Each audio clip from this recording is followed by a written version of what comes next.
कमर दर्द हुआ है तो सर्जरी होनी है, तो वो भी नहीं है कि सारी कमर दर्द में सर्जरी जरूरी नहीं होती है। देखा जाता है कि आजकल थेरेपी मार्केट में अवेलेबल है और आजकल जो है लेज़र थेरेपी एक नया शब्द जो है मार्केट में आया है, लोगों को पता ही नहीं इसके बारे में। तो सर क्या बताना चाहेंगे लेज़र थेरेपी के? लेज़र थेरेपी इतना नया भी नहीं है, लेकिन हाँ एडवांस लेज़र बहुत ही कम सेंटर्स पे यूज़ होती हैं।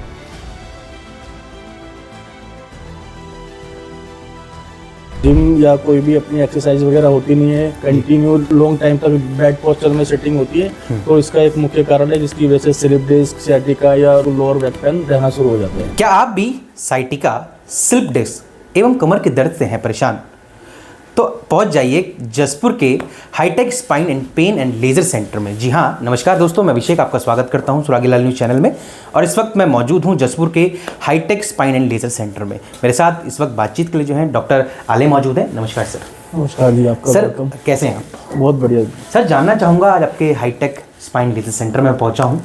सर क्या कारण है, आजकल ऐसा देखा जाता है कि स्पाइन की जो बीमारियाँ हैं, स्पाइन से संबंधित, नसों से संबंधित बीमारियां आजकल बढ़ती जा रही है समाज में, तो सर क्या कारण है कि जो बढ़ रही है? इसके कई सारे कारण हैं, जिसमें एक मुख्य कारण है बेड पोस्चर, जिसमें आजकल ऑफिस में लोग बैठते हैं, कंप्यूटर वर्क करते हैं, मोबिलिटी करते नहीं है, जिम या कोई भी अपनी एक्सरसाइज वगैरह होती नहीं है, कंटिन्यू लॉन्ग टाइम तक बेड पोस्चर में सिटिंग होती है, तो इसका एक मुख्य कारण है जिसकी वजह से स्लिप डिस्क, सियाटिका या लोअर बैक पेन रहना शुरू हो जाते हैं। सर मैं जानना चाहूँगा कि आजकल हमने ये भी देखा है कि जो good posture and bad posture का भी एक बहुत बड़ा खेल होता है कि कई बार ऐसे बोला जाता है, डॉक्टर बोलते हैं कि ऐसे नहीं सोना चाहिए या ऐसे नहीं सोना चाहिए। क्या ये लगता है आपको ये दर्द का कारण? हाँ, देखिए नॉर्मल है तो सोने में कोई उतना बड़ा वो नहीं होता, बैड पोस्चर गुड पोस्चर। अगर एक फिजिक्स नॉर्मल फिजिक्स से बंदा एक्सरसाइज कर रहा है तो उतना, लेकिन सिटिंग का बहुत मेन बैड पोस्चर का रहता है। अगर आप एक अच्छी लॉन्ग टाइम सिटिंग करते हैं और उसमें बैड पोस्चर है तो वो जरूर कमर दर्द का कारण बनता है, जो कि स्लिप डिस्क हो सकता है, सियाटिका हो सकता है, और ये काफ़ी पेनफुल होता है। एक सवाल और है सर कि आजकल देखा जाता है कि लोग जो हैं, अब एडवांस टेक्नोलॉजी आ चुकी है, साइंस बहुत आगे बढ़ चुका है।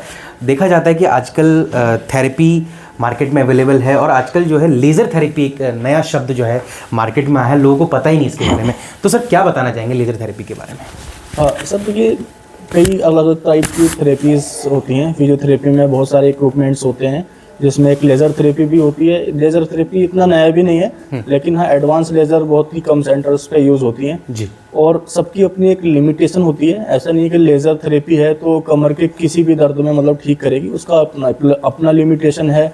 मेडिकल मैनेजमेंट का अपना एक लिमिटेशन है, सर्जिकल मैनेजमेंट का एक अपना लिमिटेशन है। बट ये साइंटिफिक ट्रीटमेंट्स हैं, लेकिन आजकल कई बार हम ये देखते हैं जो पेशेंट हमारे पास आते हैं उससे पहले वो बिना किसी डॉक्टर की ओपिनियन के किसी भी थेरेपी सेंटर पे जाते हैं और वहाँ से महीनों, 1.5 महीना 2 महीना थेरेपी कराते हैं, फिर आके बोलते हैं कि हमने 2 महीने थेरेपी करा ली और वहाँ पे हमें दर्द में आराम नहीं मिल रहा है। तो वहाँ पे गलती क्या होती है कि जब भी हमें कमर दर्द हुआ हम सीधे थेरेपी पे चले गए जी। पहला जो अप्रोच है वो थेरेपी नहीं होना चाहिए। पहला अप्रोच है कि जब भी कमर दर्द हो आप हॉस्पिटल, डॉक्टर्स के क्लिनिक्स जाएं, वहाँ उनको दिखाएं, वो एनालिसिस करेंगे, मतलब उसका रूट कॉज क्या है। रूट कॉज में वो एक्सरे, फिर उसके बाद सीटी स्कैन, MRI, कुछ इन चीज़ों से उसको रूट कॉज को ढूंढने की कोशिश करेंगे। उसमें अगर मिलता है कि स्लिप डिस्क है, सियाटिका है, इस टाइप या नस पे बहुत ज़्यादा दबाव है, कम है, वो उस चीज़ में जब मिल जाता है तो उसके हिसाब से फिर डिसाइड किया जाता है कि ये पेशेंट सर्जिकल है, मेडिकल मैनेजमेंट के लिए है या थेरेपी के लिए है। बट कोई भी एक चीज़ को अब हम कम्प्लीटली कर लें कि भाई अगर कमर दर्द हुआ है तो सर्जरी होनी है, तो वो भी नहीं है कि सारी कमर दर्द में सर्जरी ज़रूरी नहीं होती है। और ये भी नहीं है कि आपको कोई सा भी कमर दर्द है सीधे थेरेपी चल रही है और आप उम्मीद कर रहे हैं कि थेरेपी से ठीक हो जाएगा। थेरेपी या लेज़र थेरेपी जो भी हैं, इनकी सबकी अपनी एक लिमिटेशन है और अपना रोल है। मतलब ऐसा नहीं है कि इनका रोल नहीं है, बहुत इंपॉर्टेंट रोल है। बट मेडिकल मैनेजमेंट या सर्जिकल मैनेजमेंट को इग्नोरेंस नहीं किया जा सकता। जहाँ पे उनकी ज़रूरत होती है तो उनके हिसाब से होता है। हम अपने सेंटर पे क्या करते हैं, अगर हमारे पास कोई कमर दर्द का पेशेंट आता है जिसको मेडिकल मैनेजमेंट की ज़रूरत होती है तो हमारे पास मेडिकल मैनेजमेंट हम करते हैं उसमें।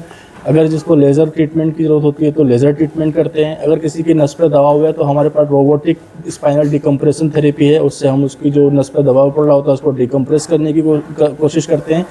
लेकिन कोई भी ट्रीटमेंट प्रॉपर नहीं है कि साहब हमें कोई कमर दर्द हुआ है तो ये नहीं कराना है। जिस चीज़ की ज़रूरत है वो पेशेंट टू पेशेंट डिसाइड होता है।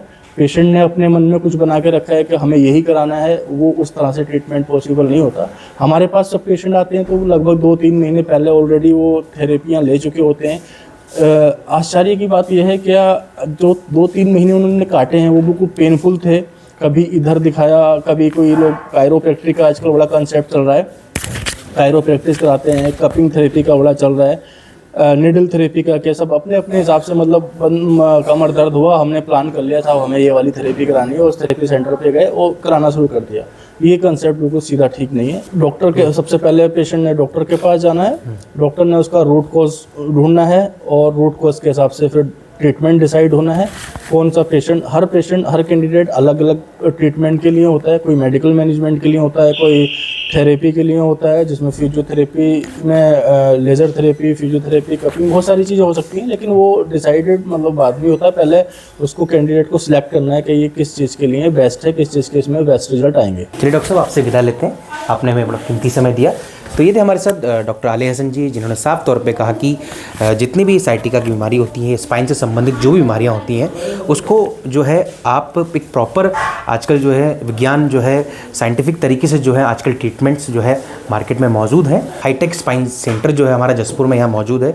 तो सभी से जो भी हमारी वीडियो देख रहा है, सभी से रिक्वेस्ट है कि जो पेशेंट जो नसों से संबंधित जिनको बीमारियाँ हैं वो यहाँ पर आएँ। जसपुर में hi tech spine and laser centre खुल चुका है।